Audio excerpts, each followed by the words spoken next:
What's up everybody, welcome to Money Management channel. My name is Andrei and today I'm gonna be doing an update on MMTLP and FINRA SAG. I got the cash in the bag, stadium packed, born a rock star in this life, gonna live it up. And on today's video guys, I will show you the latest news directly related to our story. I will show you the most important part for today's video. I will show you some results, preliminary results from Don Fizz's trip to Washington District, Columbia. Then I will show you how we are fighting against the wrongdoers and what actions do we have on the table right now. Then I will show you some details in regards to my yesterday's video, where I disclosed the price of MMTLP shares at the level of about $1,200. And I will explain you why I think that it might be the fair price, and in which cases it will be, and in which cases it will not be the fair price. On top of that, I will show you an update from Mark Basil, and I will show you another contribution to the common case. And at the end of this video, I will tell you my personal story. And guys, this is very important for me. That is why I highly encourage you to watch this story, because it might help my family a lot.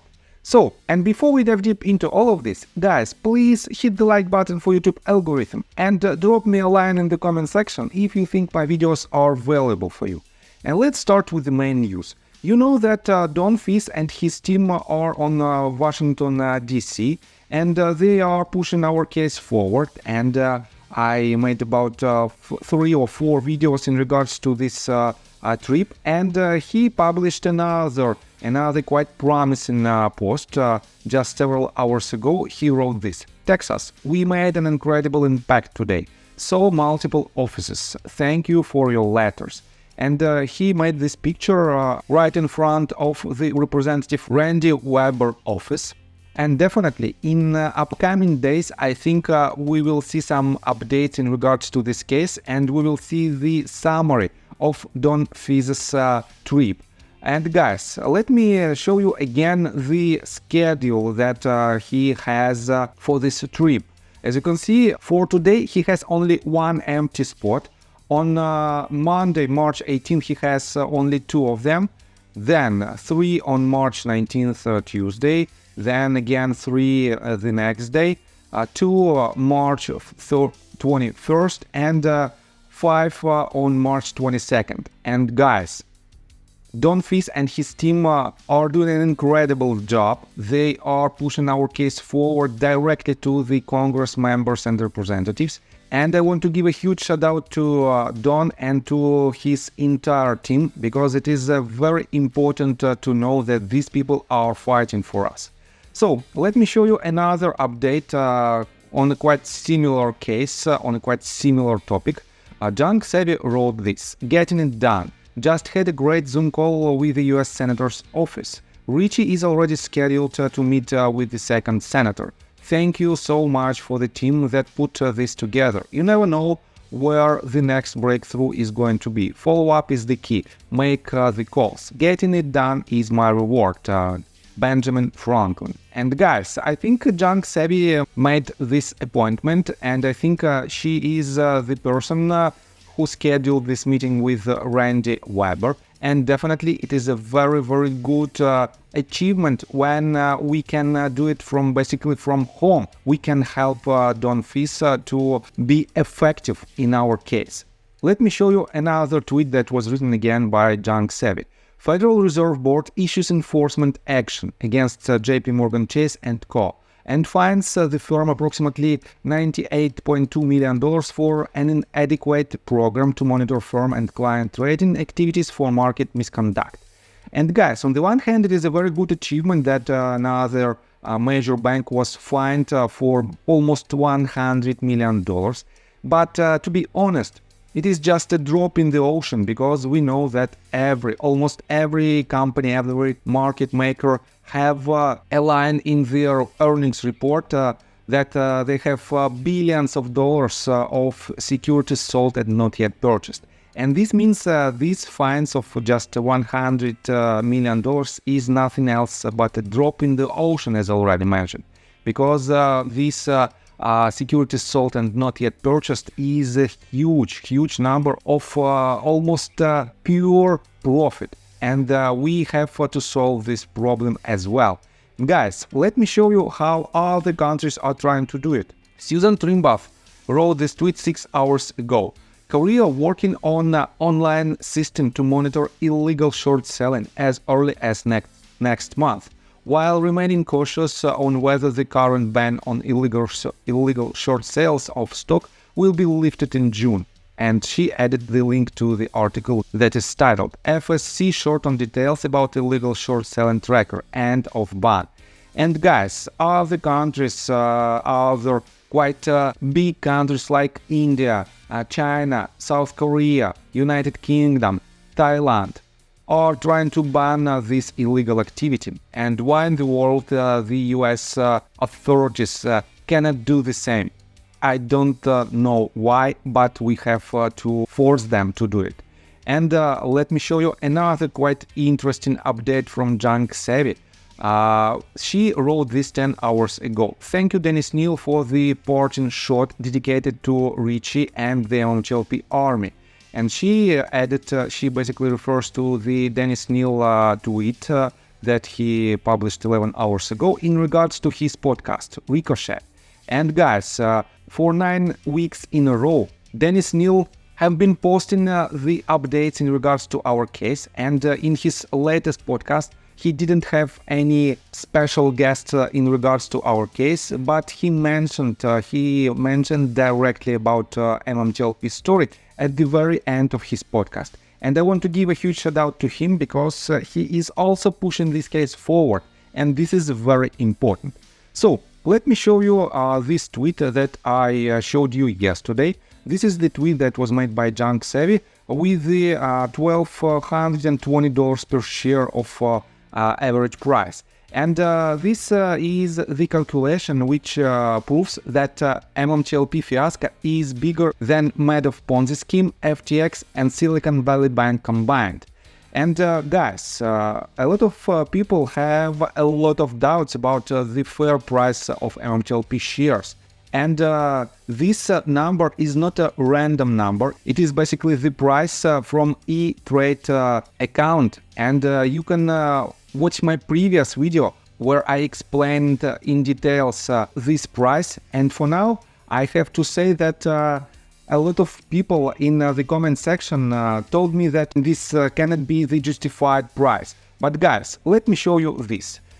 This is basically 3 options that we might have in order to solve our problem. So, first of all, it is 2 additional days of trading of NextBridge hydrocarbon shares. And in my opinion, it is the least probable outcome because to have these 2 additional days of trading, we have to switch the status of NextBridge hydrocarbons company from private to public.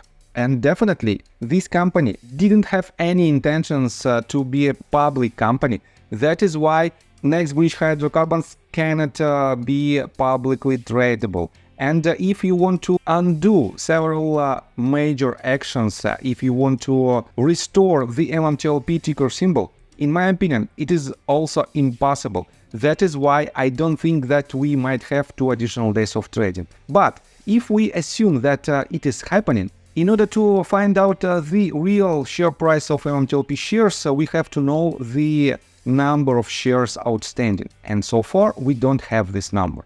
Next one. Second option is NextBridge hydrocarbons and the short sellers settlement.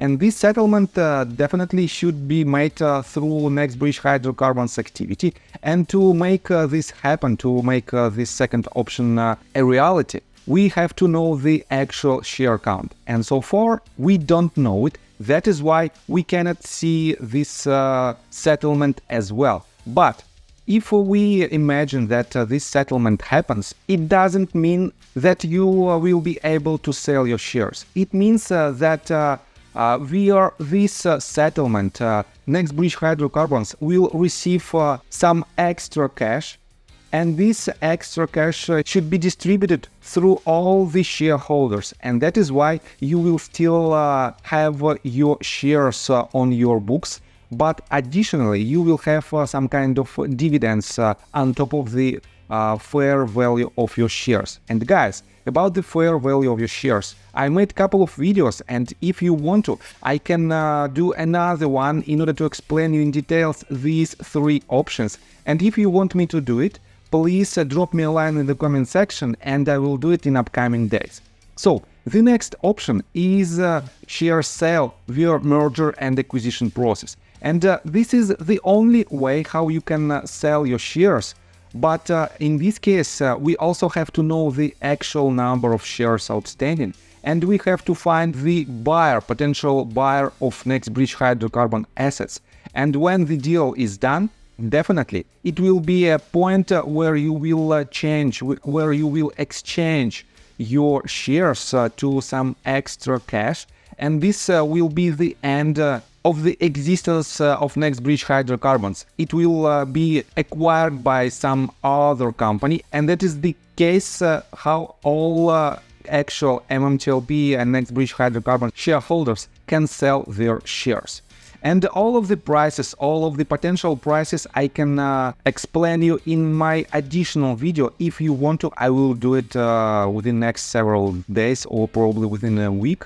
But so far, the most probable outcome, in my opinion, is the second one. So it is what it is. And let me show you another quite interesting update from Mark Basil. He wrote this tweet just several hours ago. I keep telling retail without a voice and hand in the deck that deck is stacked against you. And he added this screenshot. It is an ICIN amicus in support of short sale rule challenge. And let me quote you this. On the petition for review of an order of the United States Securities and Exchange Commission, brief of investor choice advocates network and California Alternative Investments Association as amici curiae in support of petitioners. And what does it mean, guys? Let me show you the definition, amicus curiae. An amicus curiae is an individual or an organization that is not a party of a legal case, but that is permitted to assist a court by offering information, expertise, or insight that has a bearing on the issues in the case. Whether an amicus brief will be considered is typically under the court's discretion. And this means if someone has an additional information in regards to certain case, and he can provide some additional information that might help a court to make a ruling, definitely it is a legal way how they can do it. And Mark Basil is doing this by filing this amicus curiae. And guys, let me tell you my personal story. I have a wife and two children aged 11 and 15, as well as a small dog. After 30 years of living in Russia near the Baikal Lake, we decided to move. Now we reside in Serbia. Although I don't own any MMTLP shares, I invest a lot of time creating daily MMTLP videos. I have been doing this every day without days off and holidays for more than 1.5 years.